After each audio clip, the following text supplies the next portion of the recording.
All right, we just started, so you can go ahead, Courtney. All right. Hello, everyone. My name is Courtney Tex, and our debate will be on harm reduction techniques. So this issue is important because substance use and abuse is just absolutely devastating to families, individuals, communities.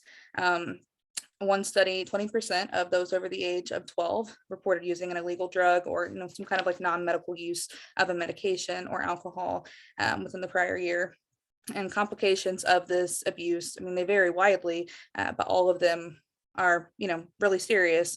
So, we have, of course, cancers, health related issues for people who are consuming, but then there's also more community based problems such as motor vehicle accidents, domestic violence, so forth, so on.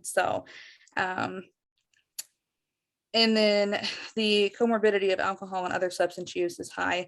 So this increased comorbidity with mental illness, they kind of have like this cyclical nature that interact with one another. So the harm reduction technique that we are discussing today is going to dive into whether or not it is safe or appropriate or smart to kind of to work with individuals where they are and still allow some of these behaviors. And we'll go into that further. But I am on the pro side and I'm going to hand it over to Art now. Yes, my name is Art Fuller. And again, in this debate, I'm taking the con side of the harm reduction strategies for treating substance abuse and other addiction habits and things like that. And my overall emphasis is really going to focus on, how in theory these are theoretical types of concepts, but when you actually try to apply them in a real world setting with doctors and elected leaders and things like that, that's where it can get challenging. And so we'll go back and forth on, I'm going to have that con side of the position. So learned a lot in doing the research on it. So we look forward to doing the debate. And that's like our introduction section. So what we'll do next is now we are going to officially move into our opening stance. And so for the opening stance, we are each going to spend 4 minutes on what our opening position is.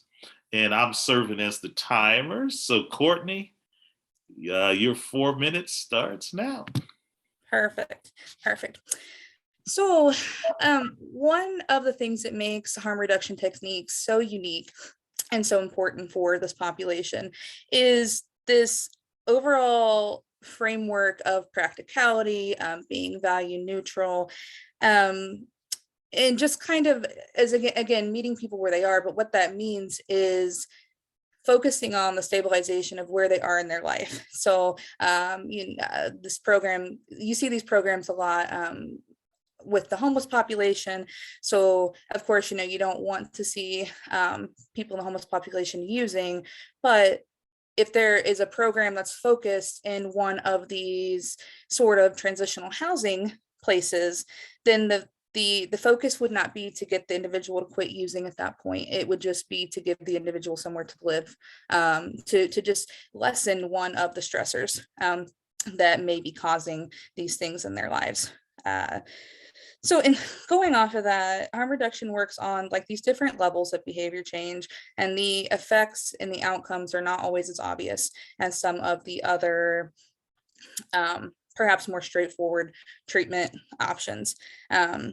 So like, for example, one of the studies that I found, it was a sexual behavior study related to men who use methamphetamine. So there was a harm reduction program in place. There was a slight decrease in use of the methamphetamine, but the overall what ended up happening was there were safer sex practices. So just, it doesn't always have the outcome that you would expect, but it is still a positive outcome in their lives. And then harm reduction, I feel, really goes hand in hand with a lot of behavioral change theories like the trans-theoretical model. So we all know those, the stages of change. It's non-linear. And then This approach is fantastic for public health because it reaches some of the hardest to reach populations, some of the most stigmatized and the most vulnerable, because of the focus on the value neutral and, again, the humanistic values. All right. I will. So now I will go and present my opening stance for the con. So from my perspective against harm reduction strategies, the first thing I'm going to focus on is really what does the implementation look like? And so a research team led by Perry, they did a survey of over 300 pharmacists in rural North Carolina. And in that particular survey, less than, or actually a little bit more than 52%, which is a low number, supported the actual strategies that would make the harm reduction strategy successful. And so the reason I start there, and what I was saying before in the beginning, is so if the pharmacists in this case, if only half of them are really interested in doing the strategy, that poses a significant challenge, and it has tension within the professional community on whether or not the risk reduction strategy is going to work or not. And then the other thing that you have when you're looking at elected leaders and just different officials, a number of the harm reduction strategies, the pathway that they impact the public is through the passing of laws. And so another research study by McMullen and that team, what they were able to show is that there was a lot of opposition politically by elected leaders to really promote harm reduction strategies as a viable strategy for the community. And so the reason that's important is because if you don't have the professionals that are supporting it, or at least they're split, and you don't have the elected leaders who are really behind it, even if it might be a good strategy on paper, there's a lot of difficulty in implementing it so that it would have the type of impact that you would want for implementation. And then the other thing as the con approach is a research team led by Leopard in 2018. What they were really focusing on is when you look at the harm reduction strategy, has not been a consistent way, a consistent method of really measuring the results. So if you don't have a consistent way of measuring the results, what's the whole point of really saying that this is going to work or not? How are you going to determine whether or not it's successful if you're not able to track that? And then one of the last points that I'd like to emphasize, and again, this is by a research team, O'Keefe, in 2019, what they really emphasize is there is not the current infrastructure to properly train the strategies that are promoted in harm reduction. So if you don't have that infrastructure and you don't have the leadership support and it's split among the professional community, that makes all of these strategies very, very tough to implement and have an impact on the lives that they're supposed to in a positive way. And so that is my con stance on the opening stance for harm reduction strategies. And so now we will move to the rebuttal phase, which is 3 minutes. So that was 4 minutes. So now we'll go to 3. Back to you, Courtney. Perfect. Thank you, Art. You make a lot of wonderful points. And I think that they're very valuable for some of the scientific epidemiological type research that we do. But there's some things I just wanted to touch on. So I know that you mentioned some pharmacists not particularly being comfortable with this. I found some really interesting research about that as well. So I think it might just depend on locality. Because in Massachusetts, 97% of the pharmacists that were involved in this study, they sold syringes without a prescription, and about 50% of the pharmacies stocked naloxone, which I guess is an opioid substitution. So I think there may be a local factor with that. Uh, as far as the political momentum, we know that politics don't always fall hand in hand with where we would like to be in public health, but we still strive for what we feel like is best for the population. So surprisingly, this is actually it's gaining some traction though. So Substance Abuse and Mental Health Services Administration, they started a $30 million grant program to assist states and communities with harm reduction initiatives. That really surprised me. And then the White House Office of Drug Control Policy, they released legislation that was aimed at assisting lawmakers with this task of wanting to implement these programs if they wanted, if they thought it was appropriate for their population. As far as measuring the effectiveness, that's the trickiest one because what harm reduction is different to each individual person. And so finding a consistent measurement in, I guess, indefinite terms will be very difficult. I think in practical practitioner terms may not be as difficult as it seems. And then as far as infrastructure to properly train, again, we're on the upswing, not where we should be. Going back to your first point about pharmacies and pharmacists not being comfortable, that was one of the major barriers, is just not feeling like they were properly trained or prepared to be able to manage that. So that ties in with that, and you're absolutely right. That's something that has to be put into place before this could be effective in general and not just in little pockets, like perhaps it was in Massachusetts. And then as far as your last point regarding advocacy, again, going back to the current measures of effectiveness is on multiple measures. I just wanted to touch. There are 10 seconds, just so no, okay. Darn. Okay. I got it. I got it earlier. It's okay. Wait, they put it in the closing argument. So here I'll start. So here's the thing. I think, like in your rebuttal, the thing that you recognized is there is difficulty in implementing these strategies. I think you relent on that point. That is a true point. But you do bring up a good issue on how maybe some at the professional level, how it may be regional. So like you were able to find a study where they were looking at pharmacists and they did support it.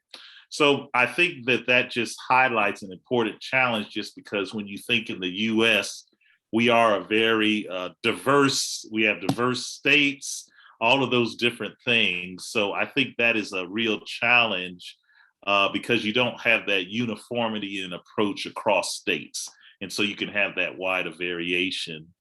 I think you raise an excellent point about, how at the federal level with SAMHSA, they have the $30 million in funding.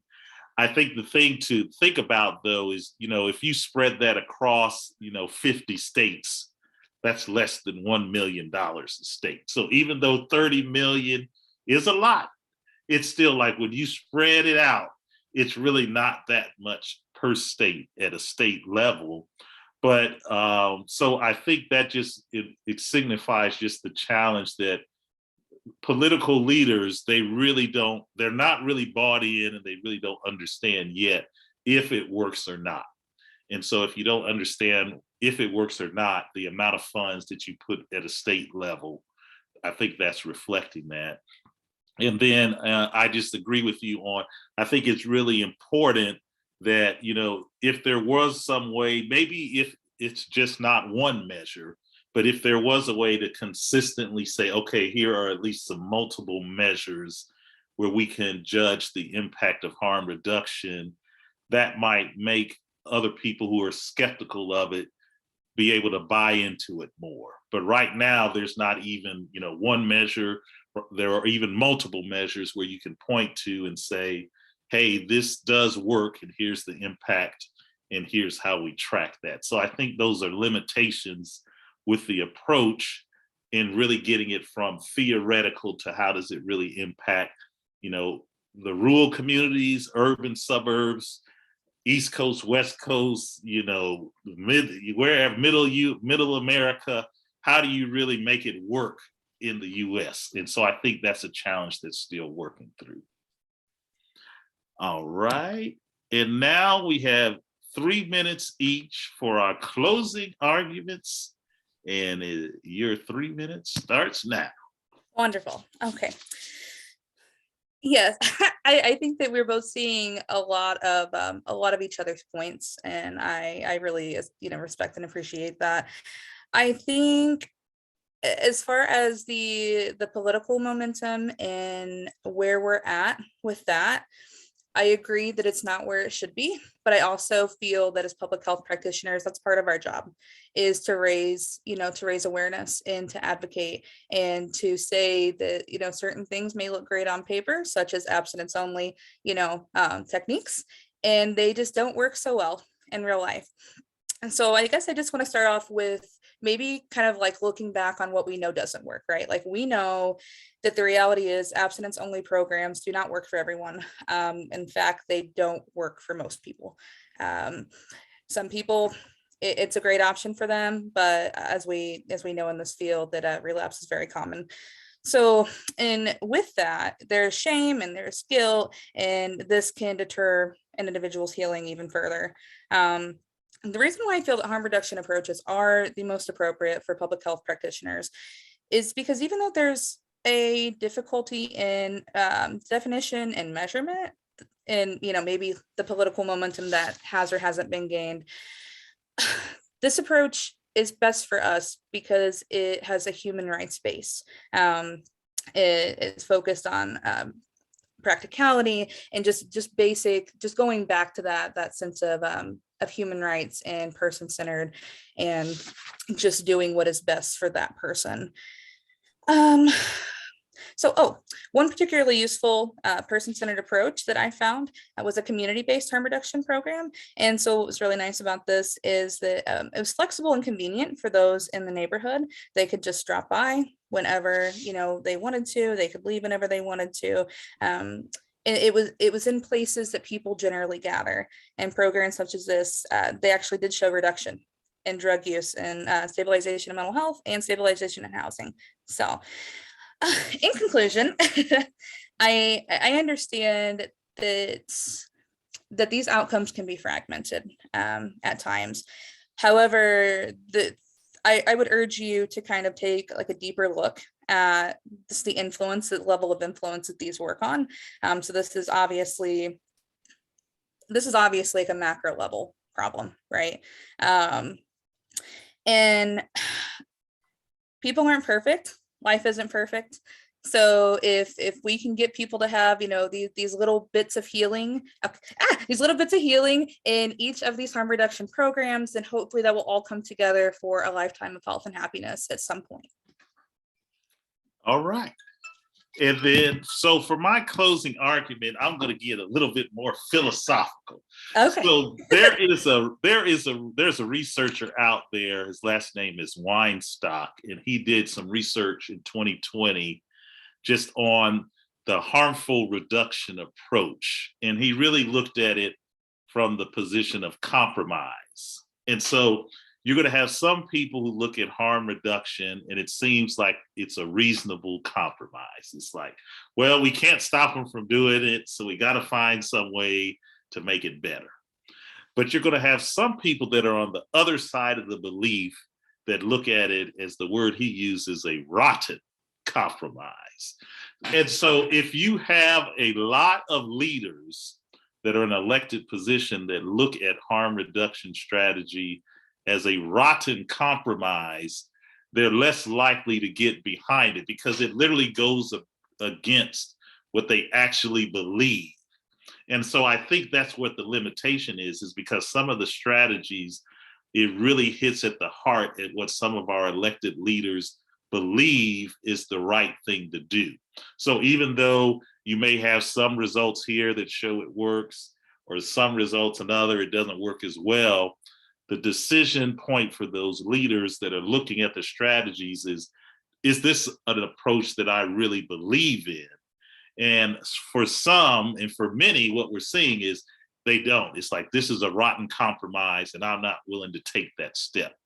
And then what happens, so that really can pose a challenge for really trying to scale it in a way that it has impact on communities. And then the other thing is, when you're really looking at it, this is an issue that impacts law enforcement on kind of like the front lines, because a number of the activities are illegal and things like that. And so when you look at, some research has been done looking at how it has been implemented at a law enforcement level. And the name of that researcher was Koreshes. And I'm sure I'm saying that wrong, in 2019. But basically what he was showing is, when you looked at how is this implemented in law enforcement programs, it's like a 30 to 45 minute one-shot training session. And so, like, there's no way that if you have, it's like you get a bunch of police officers in a room, you do a 30-minute training on harm reduction, and you're on to the next thing. That, there's no way, and that gets to the limitation about the infrastructure for training. That's not going to stick. So even though in theory it might be a good approach, there are some practical limitations related to beliefs and training, and really how it's implemented, that harm reduction is not going to work. And so we're out of time. You were right on the dot. Hold it, let me stop the recording here. Yes, let me stop.